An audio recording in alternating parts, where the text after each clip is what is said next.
복을 받을 사람과 그렇지 못할 사람을 한 가지 기준으로 예측한다면 무엇으로 알 수 있을까요? 감사입니다. 무엇이든지 결론을 불평과 원망으로 맺는 사람은 복을 받지를 못합니다. 항상 입에 부정적인 말을 붙이고 살아가면 수고는 하는데 복을 누리지 못해요. 그러나 감사를 결론으로 삼는 사람은 어떠한 상황 가운데서도 하나님이 주시는 복을 받고 그 복을 누리는 삶을 삽니다. 그래서 성경은 우리에게 감사하며 살라고 명령하시죠. 시편 30편 4절에 주의 성도들아 여호와를 찬송하며 그의 거룩함을 기억하며 감사하라. 빌립보서 4장 6절에 아무것도 염려하지 말고 다만 모든 일에 기도와 간구로 너희 구할 것을 감사함으로 하나님께 아뢰라. 감사함으로 마음과 언어를 채우시기를 축원합니다. 하나님은 뿌린 대로 거두신다고 하셨습니다. 그래서 아무리 힘들어도 원망의 말, 부정적인 말, 비난의 말을 여러분의 인생과 가정에 심지 마십시오. 하나님 아버지 앞에서 감사의 말, 소망의 말, 위로의 말을 여러분의 인생과 가정에 심으시기를 바랍니다. 그 사람은 반드시 감사의 열매, 소망의 열매, 위로의 열매를 거두게 됩니다. 농부들도 한 해 수확을 위해서 아무리 힘들더라도 좋은 씨앗을 심으려고 그렇게 애씁니다. 한 해 수확을 얻기 위해서. 그런데 우리 가정과 가문 안에서 평생 동안에 열매를 수확하기 원하는데 어떻게 감사의 씨앗을 심지 않을 수 있겠습니까? 감사로 살았던 한 사람을 저는 소개하려고 합니다.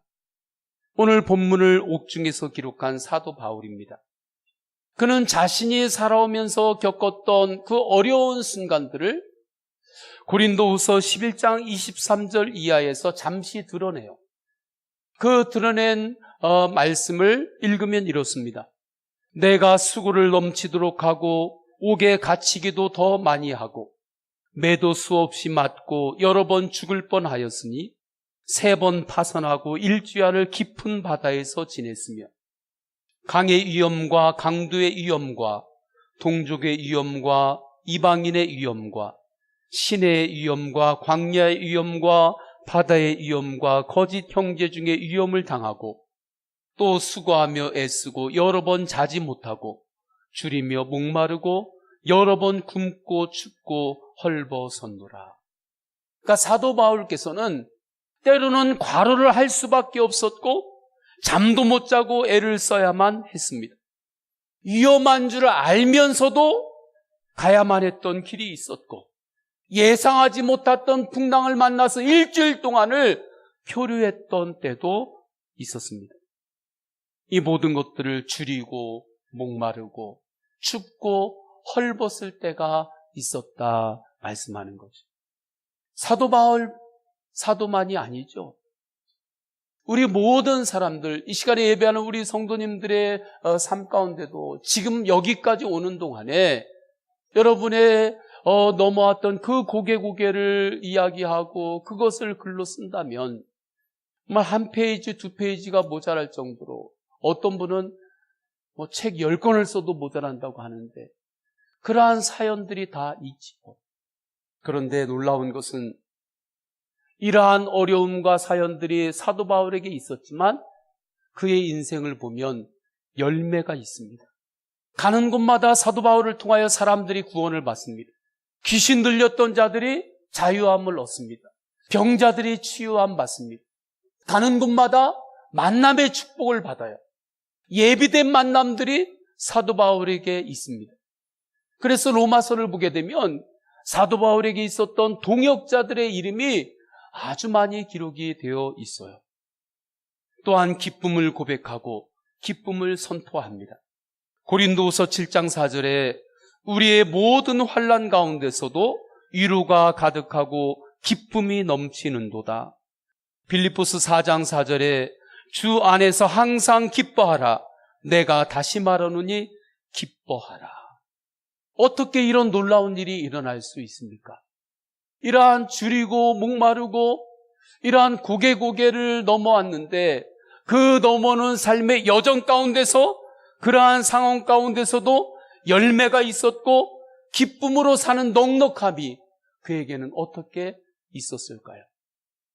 그 이유는 첫째, 사도 바울에게 지속적인 감사가 있었기 때문입니다. 우리 16절을 다 같이 읽습니다. 16절 시작. 내가 기도할 때에 기억하며 너희로 말미암아 감사하기를 그치지 아니하고.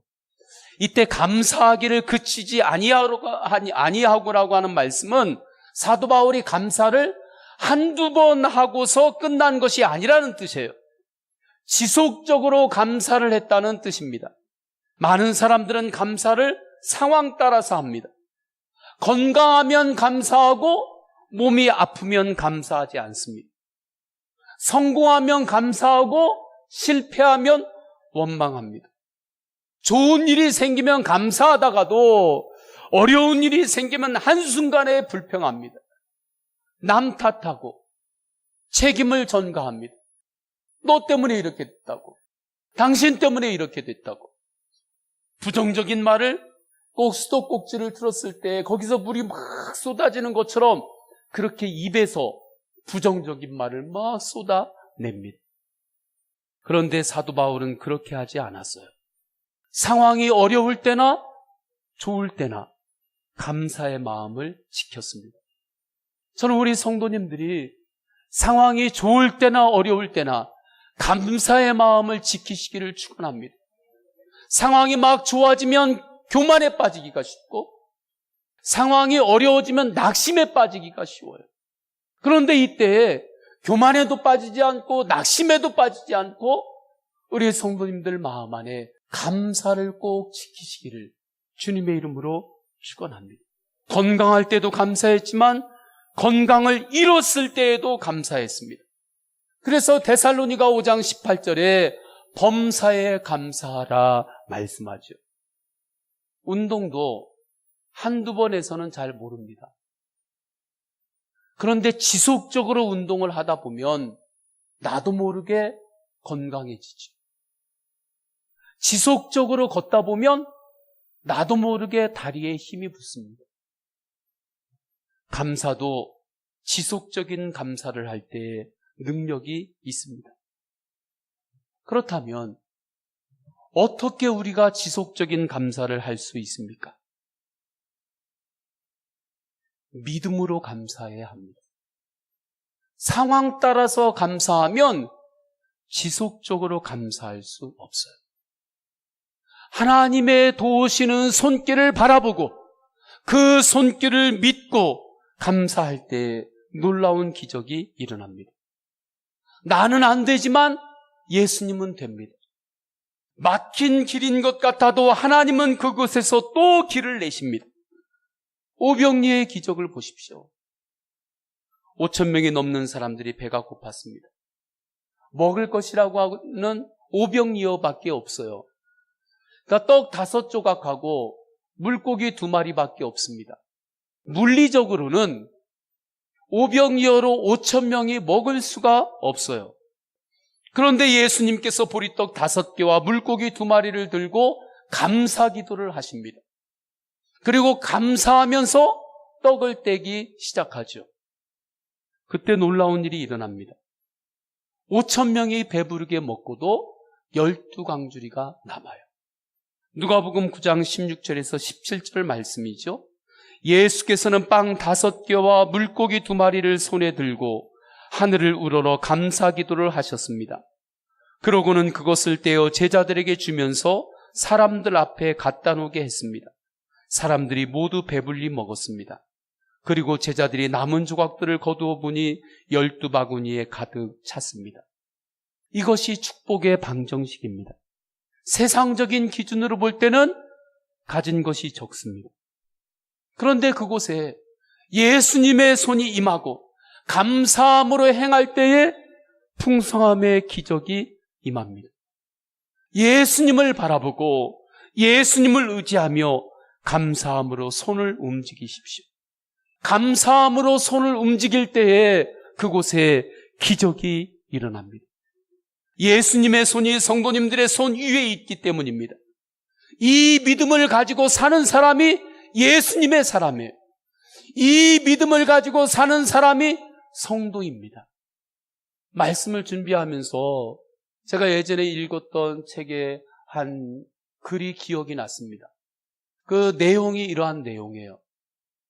한 사람이 커피를 이제 마시려고 하다가 실수로 벽에 엎질러서 얼룩이 지었습니다. 그래서 이 벽에 얼룩이 지어서 이거 어떻게 하느냐 발을 동동 구르죠. 그때 한 사람이 다가옵니다. 제가 이 얼룩진 이 곳 위에 그림을 하나 그려도 되겠습니까? 그 제안을 받아들입니다. 그 사람은 그 시대의 최고의 화가였어요. 그분이 그 얼룩 위에다가 그대로 그것을 사용해가지고 그림을 그립니다. 놀라운 일이 일어나는데 모든 사람들이 감탄할 만큼 아름다운 작품이 그 벽에 그려진 거죠. 우리의 인생도 마찬가지입니다. 나의 삶에 때로는 지울 수 없는 얼룩이 생길 수 있습니다. 누구나 생길 수 있습니다. 아픔과 상처가 있을 수 있습니다. 절망에 빠질 수 있습니다. 그러나 그때에 예수님의 손이 그곳에 임하면 얼룩은 오히려 감사의 제목으로 바뀝니다. 상처는 치유됩니다. 오히려 그 상처 때문에, 오히려 내가 흘렸던 그 눈물 때문에 다른 사람을 위로할 수 있게 됩니다. 내가 눈물을 흘리지 않았다면, 내가 아프지 않았다면 남을 위로할 수 없는데 내가 먼저 그 아픔을 겪었기 때문에 누군가를 위로할 수가 있습니다.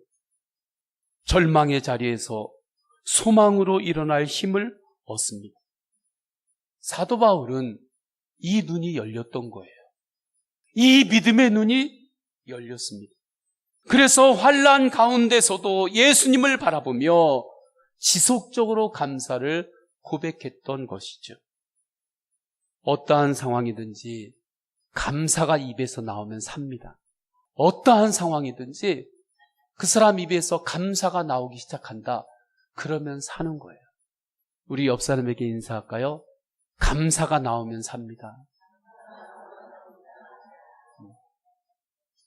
감사가 입에서 나오면 살아요. 사도 바울과 실라가 함께 옥에 갇혔을 때입니다. 그 옥은 절망의 자리고 어둠의 자리죠. 바울과 실라가 그 안에서 할 수 있는 게 없었습니다. 그런데 딱 하나 그들이 전심으로 했던 것이 있죠. 하나님을 바라보며 감사하면서 찬양했습니다. 감사함으로 찬양만 했습니다. 오직 주님을 바라보면서 감사하면서 찬양만 했는데 옥문이 열렸습니다. 천사가 그들을 도왔습니다. 저는 성도님들이 믿음으로 감사만 하는 그러한 삶을 살기를 갈망하시기를 축원합니다. 주님이 가장 선한 길로 인도하십니다. 저는 예수 동행 일기를 쓰면서, 영성 일기를 쓰면서 매일 감사의 제목을 찾아서 믿음으로 고백해요. 지난주에는 캄보디아 단기 선교를 다녀와서 이제 예배를 준비하고 예배를 드렸습니다. 그리고 이제 연회에 성경 골든벨이 있는데 그 시험 문제 출제를 최종으로 제가 감수하고 정리하고 해서 올려야 되기 때문에 그것을 출제위원 목사님들하고 계속해서 그 작업을 또 했어요. 그리고 또 동문 체육대회가 있었습니다. 제가 동문에서 총무를 맡고 있기 때문에 또 그 체육대회 하는 날 여러 가지 준비하면서 그 체육대회를 진행을 함께 도왔습니다. 신방하고 제자 훈련하고 금요일 날 새벽 예배 때 딱 일어나려고 하는데 몸이 얼마나 무거운지요. 꼭 스폰지를 물에다 이렇게 적셨다가 훅 두르면 이렇게 물컹해가지고 이렇게 무거운 것처럼 몸이 너무 무거운 거예요. 느낌에 꼭 북어포를 밑에서부터 그냥 확 두드린 것처럼 발끝에서 머리끝까지 그렇게 북어포처럼 두드려 놓은 건 같았습니다. 그럴 때면 제가 예수님을 또 바라봅니다. 그리고 예수님께 이렇게 기도했어요. 예수님, 제가 지금 너무 피곤합니다. 주님의 손으로 저를 만져주십시오. 그때 주님이 저에게 이렇게 말씀하시는 것 같았습니다. 그래, 피곤하지? 내가 새 힘을 주마. 그런데 그래, 피곤하지? 내가 새 힘을 주마. 그 음성을 제 마음으로 이렇게 듣는데 그게 그렇게 위로가 되고 힘이 나는 거예요. 그래서 그날 밤에 제가 영성일기를 쓰면서 그곳에 이렇게 또 기록을 했습니다. 피곤함 가운데도 예수님을 바라보며 새 힘을 얻게 하셔서 감사합니다.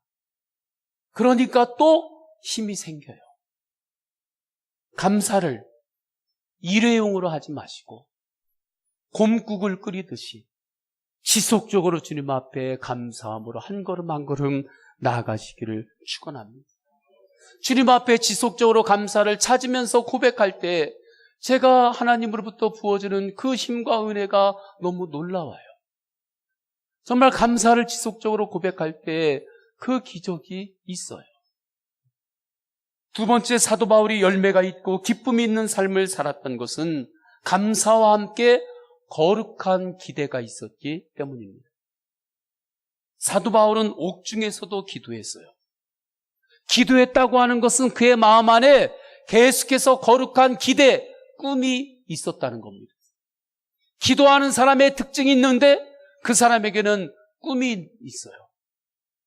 거룩한 기대가 항상 있기 때문에 기도하지 않을 수 없습니다.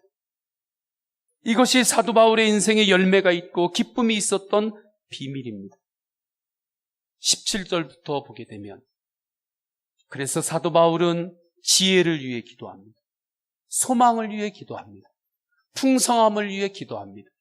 하늘의 능력으로 살기를 사모하면서 기도합니다.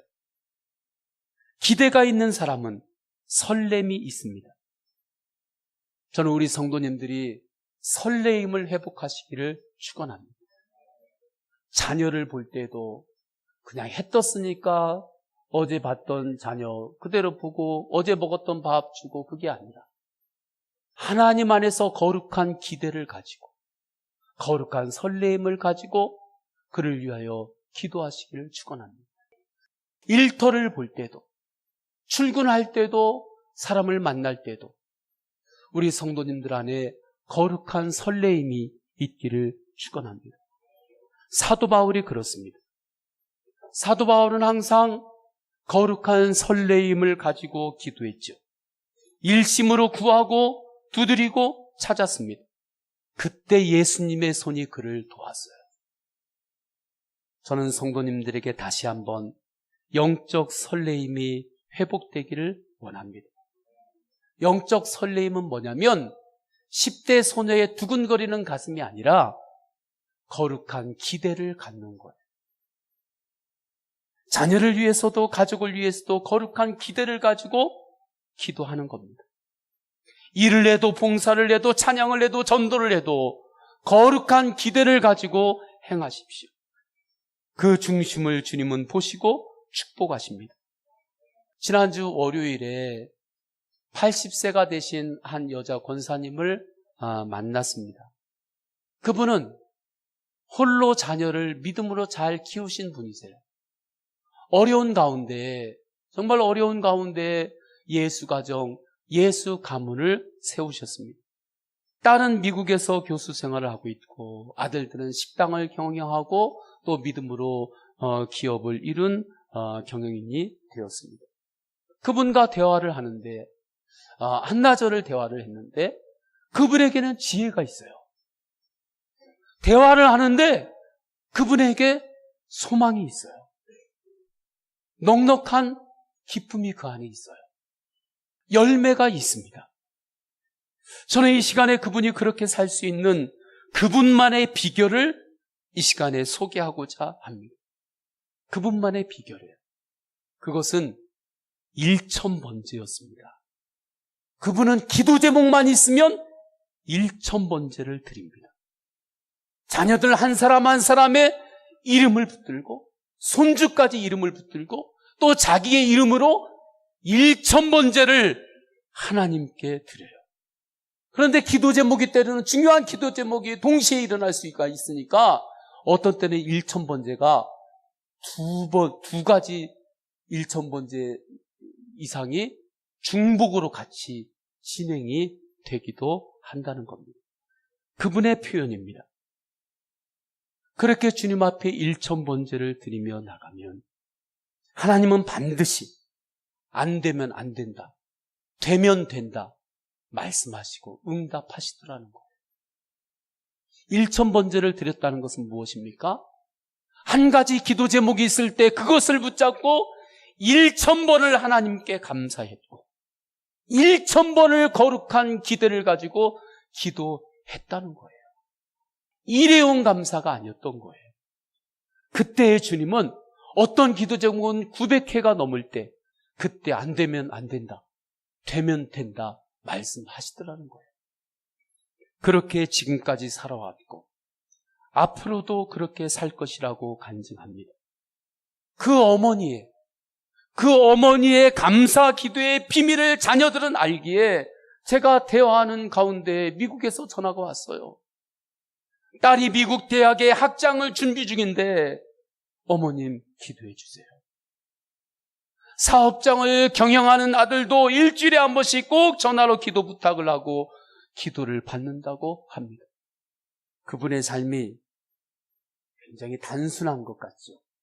좀 미련한 것 같죠. 그러나 이러한 신앙이, 선이 굵은 신앙이 그곳에 주님의 역사가 있습니다. 절대로 불평과 원망을 결론으로 삼지 마십시오. 이 땅을 살아갈 때 불평하고 원망할 일이 없는 사람이 누가 있겠습니까? 누구나 다 있죠. 그러나 예수 믿는 사람은 원망과 불평으로 결론을 내지 않아요. 자꾸 불평과 원망으로 결론을 삼고 있다면 회개하십시오. 그게 회개해야 될 제목입니다. 주님 나를 불쌍히 여겨 주옵소서. 항상 감사를 결론으로 삼으시기를 축원합니다. 믿음으로 지속적으로 감사하세요. 상황 따라 감사하면 지속적으로 감사를 못합니다. 예수님을 바라보며 믿음으로 감사의 씨앗을 심으십시오. 거룩한 기대를 가지고 영적 설레임을 가지고 기도하십시오. 지금까지 인도하신 주님의 손길이 우리 성도님들을 장래에도 굳세게 하시고 도와주시며 인도하십니다.